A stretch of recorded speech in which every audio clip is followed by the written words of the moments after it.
Bonjour tout le monde, c'est Paul de Crypto Formation. Aujourd'hui, on a une des vidéos les plus attendues. On va parler de crypto-monnaies à faible capitalisation qui peuvent avoir une belle croissance pour 2022. Pourquoi est-ce que ça vaut la peine de parler de crypto-monnaies avec des petites capitalisations? C'est tout simplement que lorsqu'on arrive à un certain moment dans le cycle des crypto-monnaies, c'est les crypto-monnaies avec les plus petites capitalisations qui peuvent avoir le plus gros potentiel de gain. Mais pour ce faire, on doit choisir ces crypto-monnaies-là avec soin, avec attention, parce que là où on dit le plus gros potentiel de gain, c'est sûr qu'il y a le plus gros potentiel de risque. Donc on doit vérifier l'économie interne des tokens, vérifier l'utilité des projets, l'équipe, le roadmap, voir si le narratif va être le bon narratif pour ce qui s'en vient dans les prochains mois. Donc pour cette vidéo, j'ai fait une sélection de 12 crypto-monnaies que j'aimerais vous présenter pour leur concept, pour ce qu'ils peuvent amener sur le marché. Et je pense que ça peut être très intéressant. Et la vidéo va être divisée en deux parties. On va commencer par la première partie où est-ce que je vais vous expliquer comment gérer son risque avec ce genre de crypto-monnaies-là pour éviter les grosses pertes.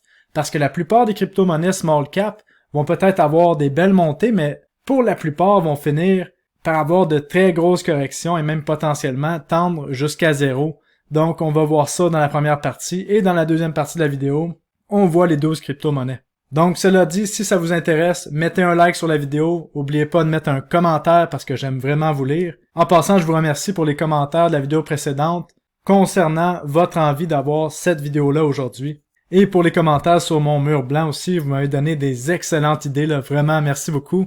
Et avant de commencer la vidéo, n'oubliez pas, je ne suis pas un conseiller financier, je ne suis qu'un gars dans son bureau qui vous partage ses recherches et c'est encore plus important de comprendre ça dans une vidéo comme celle-ci. Avant d'investir dans quoi que ce soit, faites vos propres recherches et ne croyez pas un seul mot de ce que je vous dis et ayez un bon money management. Donc maintenant que c'est dit, commençons la vidéo. Donc j'aimerais commencer en vous disant quelque chose d'important, là. C'est que oui, il y a potentiellement des gains importants à se faire dans les crypto-monnaies avec des petites capitalisations si on a bien fait nos recherches. Et voici une série de 3 vidéos que j'ai faites qui pourront vous aider à faire vos recherches.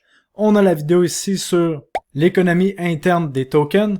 On a ici la vidéo la plus importante de toutes, c'est le money management. Si vous n'avez pas de stratégie lorsque vous investissez, d'entrée, de sortie, d'allocation, et vous ne savez pas quel type d'investisseur vous êtes, regardez cette vidéo-là avant de faire quoi que ce soit, la vidéo sur le money management, et il y a ma vidéo avec Chantal qui nous explique comment repérer les pépites qui peuvent faire des gains assez importants dans le marché des crypto-monnaies. Donc, les liens sont dans le bas de la vidéo. Aussi, autre chose importante, tout ce que je vais dire dans la vidéo est dans l'optique que le marché haussier n'est pas terminé, dans l'optique que le Bitcoin et les crypto-monnaies vont faire des nouveaux sommets historiques en 2022. Si on voit le Bitcoin et les crypto-monnaies se mettre à crasher, il ne faut pas être dans les crypto-monnaies à petit market cap parce que elles se font défoncer complètement.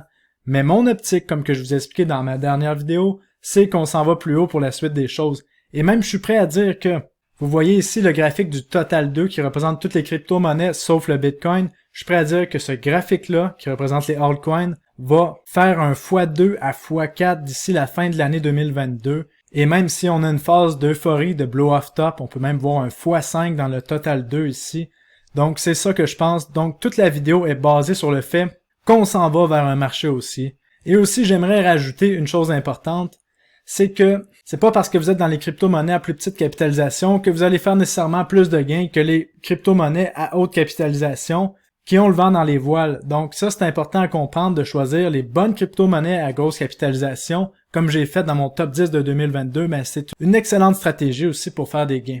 Et aussi comprenez que si on part vers une autre jambe haussière pour 2022, on est potentiellement dans un des meilleurs moments pour acheter des altcoins à petite capitalisation. Donc maintenant, parlons d'allocation. Dans la vidéo, je vais vous parler de plus de 12 crypto-monnaies de petite capitalisation, de moins de 250 millions. Là, finalement, j'ai levé un petit peu plus la barre parce qu'il y avait des crypto-monnaies vraiment intéressantes à plus de 200 millions de dollars de market cap. Et je vous rappelle que les market cap, on peut les voir ici sur le site web CoinGecko dans la section market cap.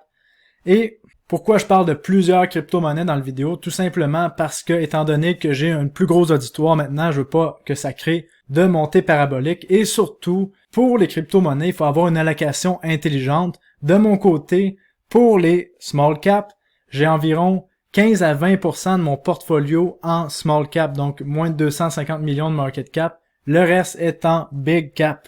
Donc c'est important de réfléchir à son allocation Et ce 20%-là est séparé en plus de 20 crypto-monnaies et même parfois 30 selon les périodes ou les moments du cycle. C'est quoi l'idée derrière ça? Ben, c'est qu'on le sait qu'il y a certaines crypto-monnaies qui vont avoir des gains importants, mais on sait qu'il y en a d'autres dans notre portfolio de petites cryptos qui vont avoir aucune performance et qui vont tendre vers zéro.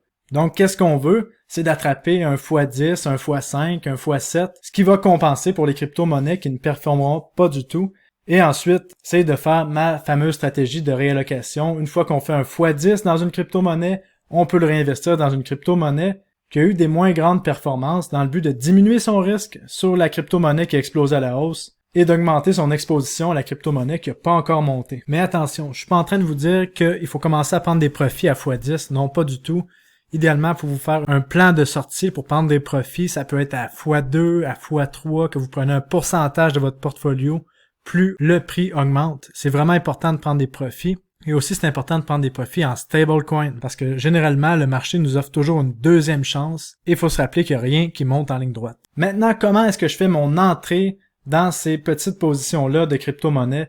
Ben, qu'est-ce que je fais habituellement? J'achète par palier, généralement 4 paliers. Et là, qu'est-ce qu'on a vu dernièrement? On a vu le Bitcoin qui a repris de la force, comme vous voyez ici, depuis la fin janvier 2022.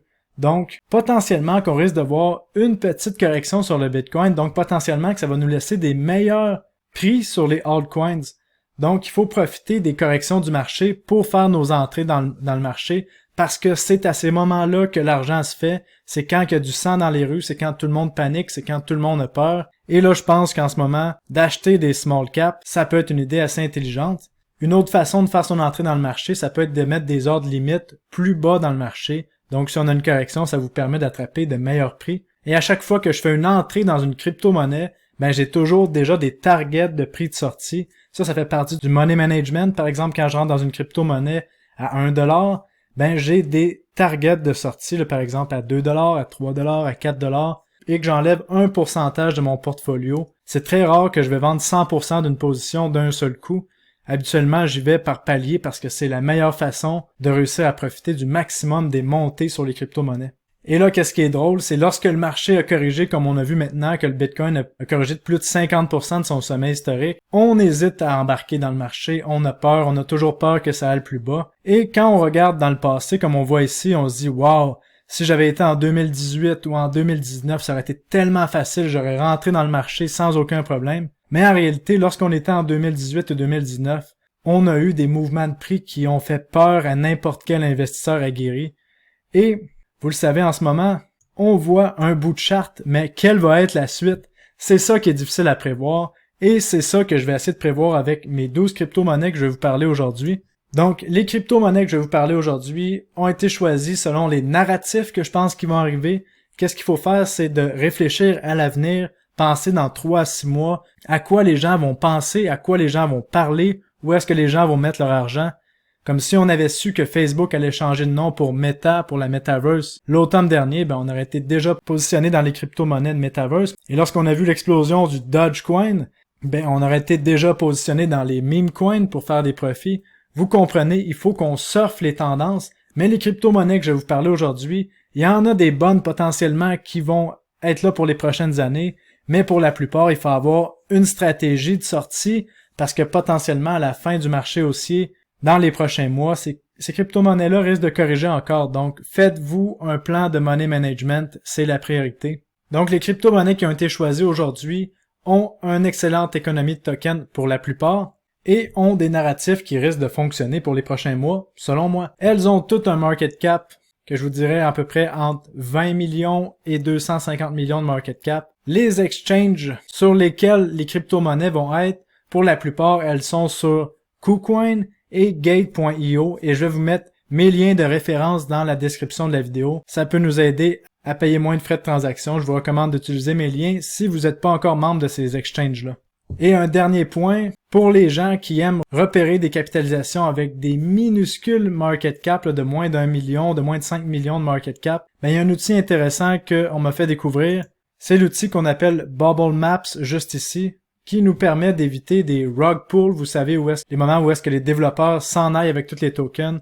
Bubble Map permet ici, par exemple, si vous cliquez sur un token comme le Doken ici, que je connais pas du tout, ça vous permet de voir le top 150 des wallets. et ça vous permet de voir s'il y a des connexions entre les wallets. Et habituellement, lorsqu'il y a des connexions, des amas comme ça, vous voyez de bulles, ça veut dire que ça peut être dangereux parce que ça veut dire qu'il y a plusieurs wallets qui détiennent un gros pourcentage du supply et en ce moment on voit 10%, et ça peut être très dangereux et ça peut vous permettre d'éviter certains rug pulls pour les gens qui aiment faire des recherches sur les très petites crypto-monnaies en market cap. Donc sans plus tarder, commençons par les premières crypto-monnaies du jour. Là, il y a 2 crypto-monnaies qui vont avoir des places d'honneur que je vais parler maintenant parce que j'en ai parlé dans mon top 10 des crypto-monnaies pour 2022. On a RMRK ici, que je parlerai pas dans la vidéo, mais que pour moi, c'est un small cap avec un très gros potentiel. Et bien sûr, il y a Veracity ici, que j'ai parlé dans mon top 10 2022, donc je vous invite à aller voir ça si vous l'avez pas vu.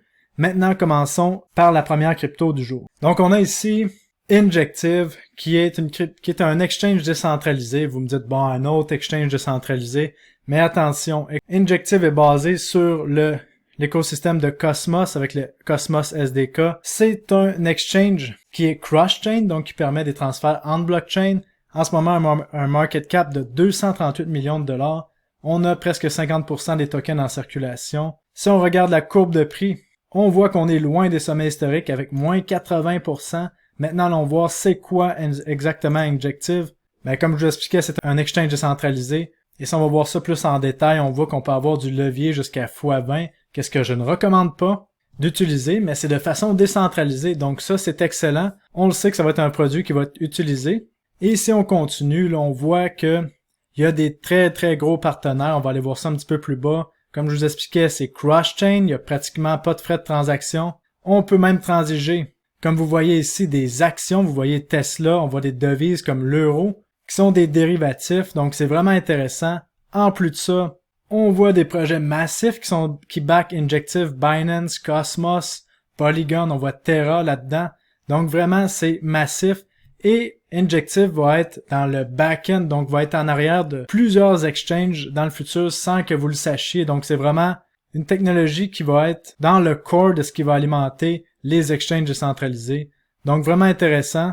Et comme je vous expliquais, les investisseurs, il y avait Binance, Pantera, une des plus grosses firmes de capital de risque et Mark Cuban même. Donc regardez du côté d'Injective, je pense que c'est vraiment intéressant. Et en plus, l'exchange permet d'avoir des ordres limites, qu'est-ce qui est vraiment fascinant. Et en plus, sur l'écosystème d'Atom, donc on va pouvoir aller sur plusieurs blockchains en même temps. Donc, je vous avais promis là, des petits market cap. On voit que la deuxième qui est Keeper V1, là, qui a le ticker KP3R ici en ce moment, 843 $. Mais qu'est-ce qui est génial, c'est que tous les tokens sont déjà en circulation. On a André Cronje qui a fondé cette compagnie-là, qui est le génie de la finance décentralisée, qui a fondé aussi Yearn Finance, qui est derrière Phantom. Et qu'est-ce que André Cronje veut nous amener avec Keeper? Ben, tout simplement, ça va être un Forex décentralisé. Donc, un Forex, vous savez, c'est le marché des devises, mais qui est décentralisé. Donc, c'est complètement génial. Et si on regarde le prix, on voit qu'on est dans une tendance haussière de fond depuis quand même très longtemps. Donc, comme vous voyez ici, on voit que on a l'euro, on a la devise coréenne, japonaise, de Grande-Bretagne, le franc suisse ici. Vous voyez même le dollar canadien maintenant qui est disponible sur l'application de Keeper. Et vraiment, le but là, de André Cronje, c'est de créer une rampe qui permet de passer de devises fiduciaires aux devises sur la blockchain sans avoir à faire 10 000 transactions. Par exemple, si je veux du dollar canadien, éventuellement, le but, si le projet Keeper arrive à terme, c'est que je puisse acheter du dollar canadien décentralisé directement sur la plateforme avec mes devises fiat. Donc vraiment extraordinaire. Et on le sait que le Forex, c'est le plus gros marché qui existe en ce moment en termes de volume de transactions par jour. Donc potentiellement même que ce projet-là peut être un projet à garder pour les prochaines années, mais ça reste quand même que beaucoup de risques parce que est-ce que ça va être ce projet-là qui va être adopté? Est-ce qu'il va y avoir un hack? Mais lorsqu'on regarde la TVA, à 617 millions de dollars alors que personne connaît vraiment ce projet-là, je pense que ça peut être bon pour les prochains mois. Donc, un Forex décentralisé, un autre narratif qui pourrait être très important. Maintenant, allons voir un autre narratif qui va être majeur, selon moi, pour l'année 2022. On va parler d'une crypto-monnaie qui est détestée, qui est oubliée, sauf par sa communauté. On parle de Cardano et on va parler des projets qui s'en viennent sur Cardano et c'est en train de se faire en ce moment. Et vous voyez, lorsqu'on va ici sur DeFi Lama, on voit que Cardano a une augmentation substantielle de la TVL, donc la valeur verrouillée dans les contrats intelligents. Et ça va amener de la finance décentralisée sur Cardano. Et il y a deux projets que je vais vous parler aujourd'hui, de faible capitalisation. Allons voir le premier. Et en passant, regardez-moi ça, Theta qui a maintenant 234 millions de TVL. C'est intéressant ça. Vous le savez que j'aime beaucoup Theta. Donc, allons voir ça pour Cardano. Donc, le premier projet à parler ici, c'est Ardana, Dana avec un très faible market cap là, de 21 millions de dollars. Le circulating supply est très faible par rapport au total supply. Et il faut faire attention parce qu'à chaque mois, il y a des relâchements de tokens. Qu'est-ce qui peut mettre de la pression sur le prix? Et si on regarde la charte, ben c'est pas terrible lorsqu'on regarde ça comme ça. Mais selon moi, si Cardano vient qu'à s'imposer là avec tous les nouveaux exchanges décentralisés qui s'en viennent dessus, Ardana va vraiment pouvoir avoir une place de choix parce qu'en ce moment, il n'y a pas de stablecoin officiel sur Cardano, à part pour le prochain projet que je vais vous parler dans une minute. Mais Ardana va servir de stablecoin avec le DUSD et ça va être un petit peu comme un MakerDAO sur Ethereum, mais Ardana va être sur Cardano et on sait que Cardano, il y a des centaines de milliers de personnes qui possèdent du Cardano, qui attendent juste qu'il y ait des applications décentralisées pour pouvoir utiliser leur Cardano. Et si on regarde ça, on voit qu'on va pouvoir même faire des emprunts et des prêts là, sur Ardana, parce que vraiment le but d'Ardana, c'est d'avoir de la DeFi sur Cardano. On voit ici leur stablecoin, le DUSD. Si on continue, ils vont vraiment avoir un exchange décentralisé qui s'en vient. Donc de ce côté-là, encore une fois, il y a du risque, mais quand même, il y a un potentiel que, au moins, même si le projet n'est pas adopté pour le long terme, si on a une bulle des projets sur Cardano, Ardana va être un des projets qui va avoir une croissance qui peut être temporaire de quelques semaines, mais c'est là que le money management intervient et c'est là qu'on doit prendre des profits lorsque ça arrive. Et on voit les partenaires d'Ardana ici, on voit entre autres Near, Elrond, Coty, on voit les investisseurs. On reconnaît là, certains investisseurs comme Three Arrows Capital qui sont dans les très grosses firmes de capital de risque en crypto. Donc, Ardana, un projet que je suis avec intérêt. Maintenant, un autre projet sur Cardano qui veut faire son stablecoin qui va être appelé le JED. On voit ici Coty. Et là, je vous promets, c'est la dernière fois que vous voyez un market cap aussi haut dans mon top 12 aujourd'hui. On voit Coty qui, depuis le début de sa création, est vraiment dans une tendance haussière. On fait des bas de plus en plus haut. Et là, Coty semble avoir le vent dans les voiles parce que leur stablecoin va sortir ce mois-ci. En plus, Coty est listé sur de nombreux exchanges et même sur Coinbase, qu'est-ce qui est très rare pour un projet de cette grosseur-là. Bon, si on va voir leur site web, on voit qu'ils ont déjà leur application, leur wallet.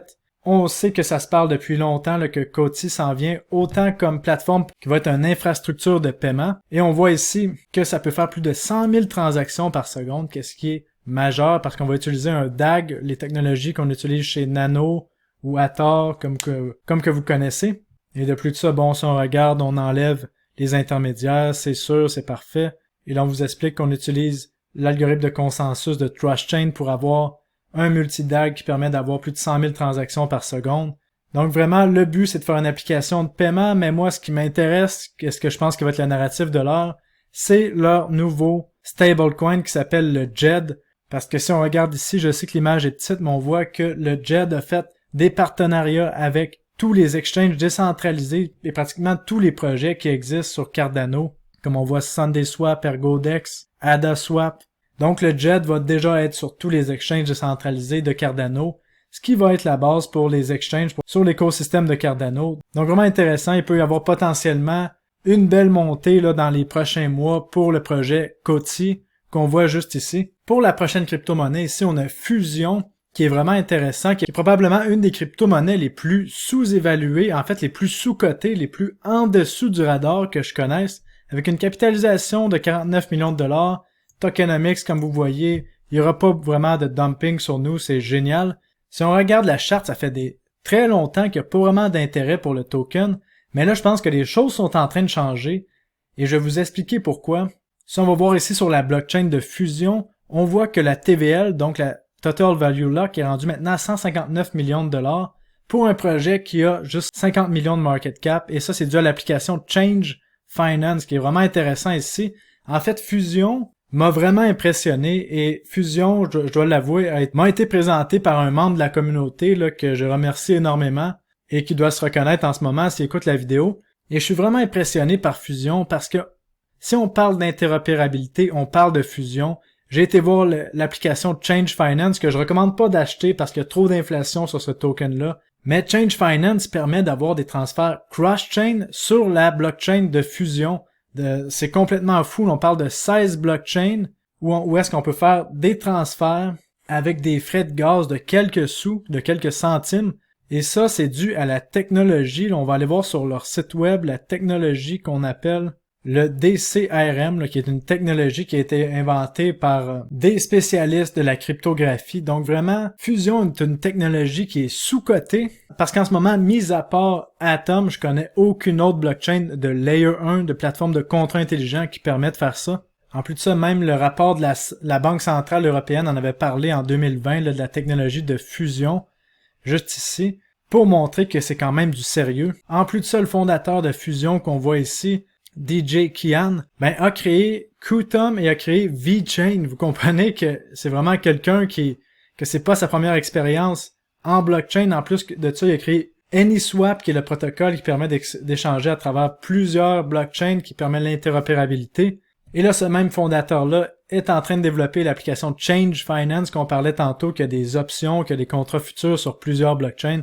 Donc vraiment, pour ma part, ce token-là, je pense que c'est quelque chose qui est en dessous des radars et éventuellement, peut-être un jour, qu'on va avoir une explosion monstrueuse. Et ce serait pas étonnant de voir un fusion qui atteint 1 milliard de market cap si les gens viennent à reconnaître la qualité du produit. Une autre crypto que j'ai rajouté à mon portefeuille de petites cryptos là, depuis déjà le mois de novembre et que là j'ai rajouté dernièrement, c'est déjà tout pour la vidéo d'aujourd'hui. J'espère que vous appréciez. On va voir la suite des crypto-monnaies small cap, là, les positions 6 à 13, parce que finalement, il y a 13 crypto-monnaies dans les small cap que je vais vous présenter dans une prochaine vidéo qui va sortir dans environ 2 jours. Donc d'ici là, je vous dis portez-vous bien, gardez le sourire, gardez la force, et on se revoit dans une prochaine vidéo. Salut tout le monde!